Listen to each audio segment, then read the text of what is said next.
We back up in this bitch. Back up in this bitch. Yo, man. It's wild. It's wild to think about how fragile the human body is, but also how intricate it is. Because if we're all just literally molecules and isotopes and just small cells combined into making this physical mass, that's the bullshit that makes you think. You get a splinter in your finger, Trent, that's it. You out here tripping out at the little wooden splinter. Like that's that. You'd rather bang your toe off a table than get a little splinter, in my opinion. Because at least the pain in the toe will go away a little bit. That's how Jack Daniels died. Oh damn! How did he die? The guy who made Jack Daniels, the whiskey, he kicked his safe out of frustration because he was drunk and he couldn't remember the combination to it. So he kicked the fucking safe out of frustration, broke his toe, became infected, and he died from it, from like the gangrene and all that. And he literally could have saved himself if he had dunked his toe in his own whiskey. No, that's terrible. See, that'd be the worst way to go, man. Especially in the sense that they didn't have like cell phones and stuff like that. It was probably like rotary phones and shit, like back in, or even if they had phones, like that's the scary part about it. Because you think about it, you're laying on the ground, you're drunk because you're drinking your whiskey while your foot's broken. You can't. I mean, technically, you could die right away. It developed over time, but he didn't go. It was like right away. No. It developed over time because he didn't go get it fucking looked at or fixed or anything like that. And medicine back in the 1800s too, right? Word, I was gonna say, like, see, but that's that book. I mean, not. But you know what's even more fucked up about all that is definitely in different parts of the world. Like they developed like medicine earlier and faster. Like there's a book I have that I studied in university. It was for a Crusade history class. It's Contemplations about Islam and the Crusades by this Islamic knight and like scholar, poet, whatever. He lived to be like 90 in like the 1100s. Like, what the fuck? Yeah, bro. He had them fruits and berries diet. That's what he was on. Wild fucking DNA. I don't know what to tell you there. But anyways, this guy, he wrote this book and it's basically like about like the Crusades from the Arab perspective. And the one thing he talked about was comparing how the Franks, like the English and like the Crusaders and the Arabs did their doctoring. Like the Arabs were like masters at like setting bones and they could like stitch people up. They had intricate knowledge of nerve endings and all this stuff and like washing utensils and all this. It was crazy. Like they knew a lot of different things that were at that time, like unbelievable, like stuff like we know today, like the anatomy structure and shit like that. Yeah, but bro, that's like the Frank doctor cut off a fucking leg if it was like fucked up enough, you know what I mean? They knew to do that back then and probably like brand it so that the skin burns and then put all types of ointments to heal. Bro, see, that's the type of thing though.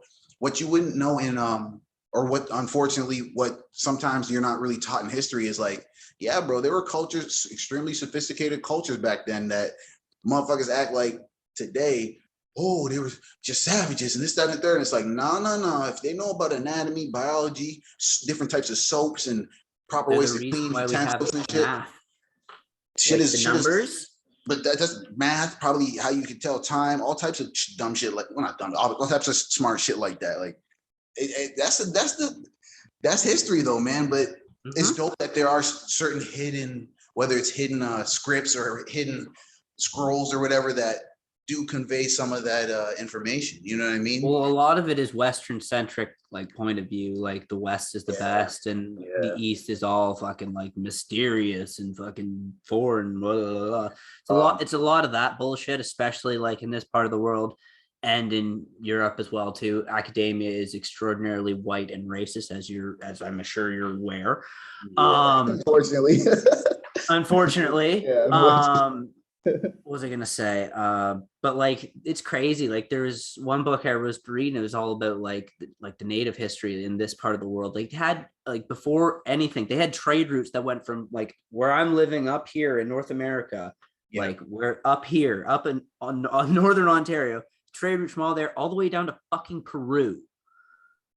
Like it's insane. Like for people who are supposed to be just, you know, like savages living out in the fucking woods, you know, surviving off of like whatever they found, they had trade routes going from like literal thousands of kilometers across this continent.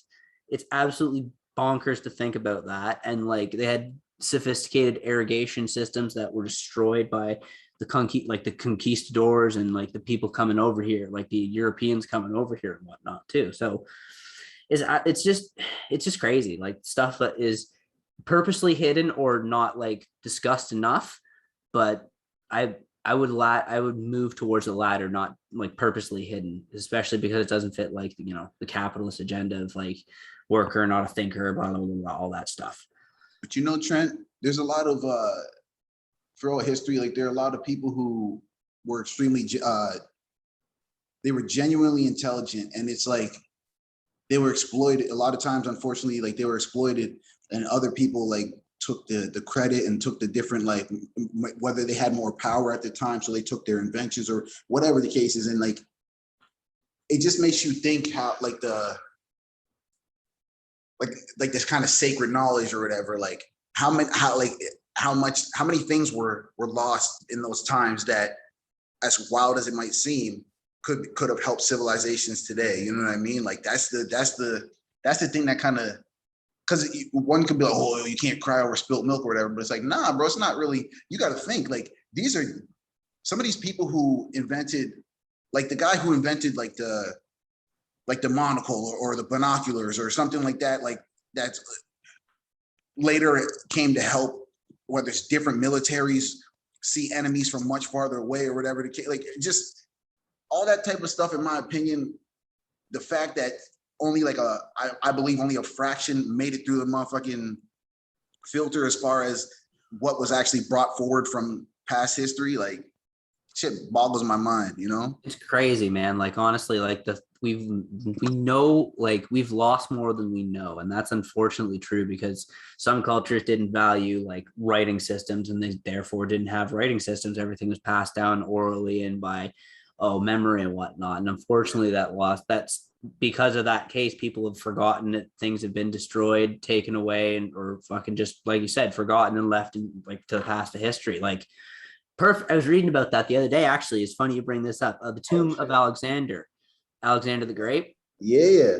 Today, to this day, we have no fucking idea where it is. They have some like very, very strong indications where they think it may have been at one point in time. But historically, it used to be a major tourist attraction wherever it was located. Like the Roman emperors would come and loot it for fucking campaigns and shit like that. I think one of the Roman emperors snapped off his mummified nose because he got too close to it. So wow. It used to be like a popular tourist attraction, and then due to disrepair, neglect, or whatever the fuck else, like war and Christ knows what, like whatever the hell else happened, it was lost in time, and to this day we're still trying to figure out where it is. See, and that's the thing, like, because for example, obviously there's proof in history that this man was real, but on the flip side of things, the other like quote unquote legends like King Arthur and stuff, motherfuckers is out here like, yo, was this guy real? Was he not real? And then it's like it's folklore, it's this, that, and it's stupid because yes, point, all the like, above. It's like to your point though, it's like, man, what they have in the place where the sword with the stone and this, that, I'm just like, all right, bro, like that's it just makes you think like how it kind of makes you like smile as far as like the amount of extras or like thing that they put onto the story, you know what I mean? Like to make it more interesting or to make history more romanticized, Well, in the case of King Arthur, they don't know. Like it's still like unaware. Like it may have been like, so there was a lot of mythologizing like kings back then because people thought kings were gods and whatnot too. The best at act, like I've heard a lot of different interpretations specifically surrounding King Arthur for this specific point here. There's been a lot of speculation again, like who it was, where Camelot was, if it was an actual real thing, blah, blah, blah, blah, blah, blah, blah. But because like there's been so many people writing about it and like fan fictioning basically about it for centuries, the myth has grown to like different proportions. Now it's still like people are like, it's like a tour. You can make money off of like saying, oh, this is the actual location, blah, blah, blah, you know what I mean? because it's hard to prove that historically because we don't fucking know if he actually existed or not or any capacity of what it is. Definitely not like the shining knights in shining armor, fucking good Christian soldiers and everything like that. No, they would have been like barbarian, like warlords looking more like fucking this than anything else. Like straight up. But almost resembling like the Viking, not Vikings, but you know what I mean. Like as far as that look, what that they were, look. Okay. There's one book I have. I've read part of it. I haven't read the whole thing of it, but they're basically making the case that King Arthur was a Sarmatian, was like a Mongol, basically, like of that variety, like a warlord horse chieftain that came over here for a bit, because they pointed to like some evidence they found like in Roman, like in parts of London, they found like Egyptian like gold and like Egyptian like statues of Ra and stuff that dated back to like the Roman times and whatnot. So like there was a lot of, like I said, there was a lot of trade and stuff going on internationally still at that point. I haven't read the whole theory on it though, but that's what they're trying to push, is that he was like some like Far Eastern like horse lord basically of some descent. But that's one theory. If you've watched King Arthur, the movie that came out in 2004 with Clive Owen and Keira Knightley and shit like that. That's sort of like that's sort of along the same lines as what they're pushing. Like he was they're Sarmatians. The Sarmatians were like horse lords as well, like a nomadic tribe. They fought on horseback and whatnot like that. They got co-opted into the Roman army, blah, blah, blah, blah, blah, blah, blah. So it's kind of along the same lines with that sort of idea with that. But I guess I haven't read the full book yet. No, but that's that type. It's just shit. There's so many different like possibilities, interpretations, theories. It's mind-boggling, but it's all like the literature surrounding it, like not so much like the like scientific like historical like literature around it, but like the like some of like the old literature, like where they write about the stories of King Arthur and stuff like that. Those are still fucking amazing to read. Like it's just like the characters and the stories, you know what I mean? Like it's just that part alone is what makes it like cool. Like the king that's supposed to come again when they really need him, sort of thing. It's crazy. But that's why I think that they did romanticize those types of tales and those types of like legends and stuff, because if they were to try to pass along the same truths that were like, or pass along like the real truths, as far as like if he was a barbarian out here slaughtering everybody and this, that, and the third, but they wanted to romanticize him and he had pale skin and green eyes and blah blah, as far as just trying to act like, or he had, you know, just whatever, like however you want to romanticize him. That's the type of shit that's gonna have his legend or story be told. Or even like Alexander the Great, he had an army of 3,000 men and killed armies of 50,000 men every time. Like just as far as like to romanticize, but let's just say he actually had like an equal amount of men as the people he was fighting. I'm just saying shit's real, bro. But once you romanticize. And even with Alexander the Great, there's another book I have over there. And it's basically the running theory is that he was an alcoholic. That was why he got like towards the end, why he went all like megalomania and crazy, because of like the Macedonian drinking culture and whatnot. And apparently that was like the theory that John Maxwell O'Brien's pushing, is that he died from alcohol poisoning from like drinking too much, basically. That's why he died and whatnot. So I don't know. There's a lot of weird things, like a lot of different theories. Like not all of them are correct, but we'll never fucking really know because none of us were around at that time. No, for real. At this point, like within anything in history, I mean, other than if there is genuine, like, and it sucks as like to say like, oh, genuine, like document, genuine, like footage, genuine video, whatever. You kind of have to just take it with a grain of salt, unfortunately. Like there are obviously truths we want to believe, but it's so, especially in 2021, man, it's so hard to like grasp the idea of something as like just a whole truth. There's no type of there's no type of like runaround within this, whether it's a story, a fable, you know what I mean? What, like, well, fable, you know, it's like a fake story, but you know what I mean? Like a legend or some type of, oh, this historically happened or based on true events. And then next thing you know, you find out it wasn't even based on true events. You're just like, no, what the fuck?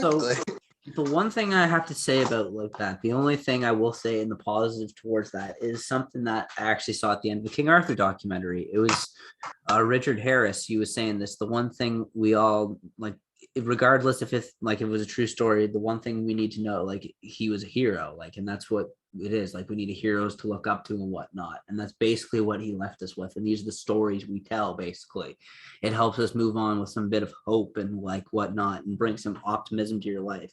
This is what they're good. This is the useful part of that. It can be weaponized like any good thing, unfortunately, when it comes to people in power. But that is something these stories and fables and whatever else, these legends can be used like in the good and to show some optimism and hope some people. But at the same time, it can be used just as for the complete opposite purposes too, right? To control people, to do this and that too. So it's like any good thing, it cuts both ways. Yeah, man. That's the I feel like that's the reality that we face. Like within anything, we choose the like our choice of a belief, us full-heartedly putting like us making our decision or our choice full-heartedly and just more or less living with the consequences. That's whether it's a matter of believing something, whether it's a matter of stepping up to the plate and being willing to accept responsibility, whether it's like all these different things that we might face in our young lives and as we get older, man, like that from history down to like what our parents tell us. It's like we have to either choose to, all right, man, I'm going to full-heartedly choose to accept this, whether it's belief or hey, let me try to do a little bit of my own searching or whatever. You know what I mean? And we live with our choices and we make the most of it. Mm-hmm. As long as you're not out here hurting people or trying to, you know what I mean? Like, I feel like, or trying to corrupt people's minds or whatever, or you know what I mean? Like, at that point, your experience is your own, right? 7.8 billion people on this motherfucking planet. We might all watch a soccer game and everybody fucking experiences it differently. I guess that's what's kind of dope about life, right? We're all one consciousness experiencing ourselves subjectively. Like Bill Hicks said. Facts. That's and what I it is. truly believe that in some regards, like people can be on the same wavelength and think the same and all that. And I think it's just because we all share the same collective consciousness, but we just like we come through it or like we experience it all like individually and through our own particular lens. And that's how it is. And that's just how life goes, unfortunately, for better or for worse. Yeah. I don't know why I said unfortunately. I'm fucking baked. No, but that's the thing. It's you're right. It can be fortunate, but it could be unfortunate because again, we both can experience the same thing. And you got some traumatized situation from it, and I got like a good ass experience from it. So that exactly. If I guess you can say unfortunately or fortunately, like yeah. Mm-hmm. Life. That's about it. We do our best to it's like we do our best to make the right choices and do the things that are hopefully beneficial to us and others. But fuck, man, sometimes we just do our best to hang on, man. For those who love us and those who want to see us do good, we just try to hang on the best we can day to day.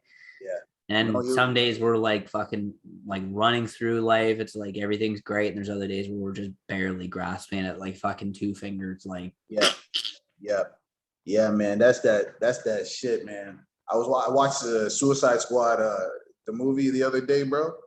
Mm-hmm. That shit was wild. But beyond the new one or the old one? No, like the newer one and shit, bro. Okay, like, okay.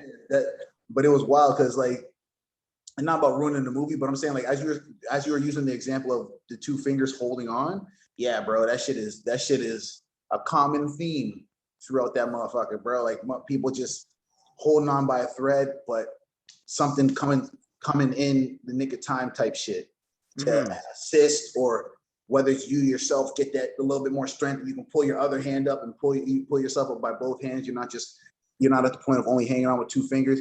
Yo, bro, that's something that everyone experiences, and I hope that anyone listening out there, they can find the strength to pull themselves up by the two fingers and not let go, keep and there's no problem for us. There's no like shame in asking for help if you need the extra help. Like fuck, there's nothing but like we're all trying to see each other get good. Like for the most part, we're all trying to see everyone like come to the same conclusion, like have a fucking safe house, like be happy and healthy. That's all anyone should want for anybody else. And especially your friends, loved ones, and even people you don't even fucking know, but still.